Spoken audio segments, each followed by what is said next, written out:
Red Letter Series, Part 31, Matthew chapter 6, verses 5 through 15, Jesus' teachings on prayer. Today we are going to dive into Jesus' teachings on prayer and the difference in true prayer and prayer to receive recognition again from other people. In verses 5 and 6, Jesus is not criticizing public prayer, but he is condemning pretentious prayer, prayers trying to impress others by appearing more important. Again, hypocrites seeking the attention of man rather than God. Those that keep putting on a show of prayer rather than a relationship and interaction with God. Verse 7 goes hand in hand with 5 and 6 but adds in long babbling prayers. Prayers that confuse and are a meaningless slew of repeated words with no real focus. Again, putting on a show of words.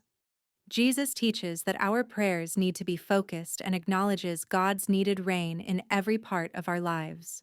In verse 9, Jesus introduces the Abba Father to our prayers. This brings a personal intimacy with Yahweh, something that was not known in the Old Testament and originates with Jesus. It is because of his blood and his sacrifice we can now, through the blood of Christ, enter the very throne room of God and have a personal relationship with him as a child of God. Jesus, starting in verse 9, teaches what we know now as the Lord's Prayer. Hallowed be establishes the principle of prayer on the precept of worship. Thy kingdom come establishes the rule of God, not only in the age to come, but in our lives and situations now. This is further defined as God's will being done on earth. Jesus then encourages prayer for physical needs that are linked with kingdom concerns as well. Jesus teaches prayer for forgiveness and is qualified by a readiness to forgive others.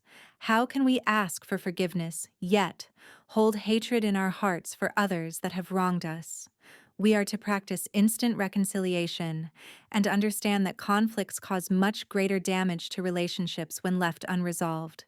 Adopt the forgiveness of others into your prayer life. Jesus teaches us in this prayer to pray to be kept from temptation and deliverance from evil. Jesus himself experiences temptation in the wilderness before his public ministry, before his transfiguration, and before his crucifixion. Because of Jesus' victory over temptation that was meant to bypass and destroy God's plan of salvation through the cross, we can expect to overcome temptation in our lives through God's grace. Questions and reflections. How can you apply the lessons of the Lord's Prayer to your daily life and relationships?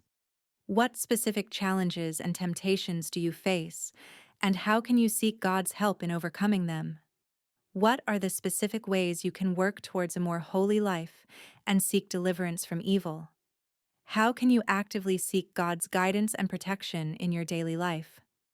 The Lord's Prayer, also known as the Our Father, offers a rich framework for personal reflection and prayer.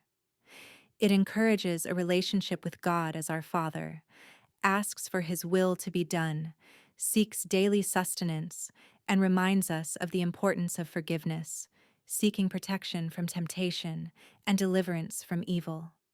Prayer time.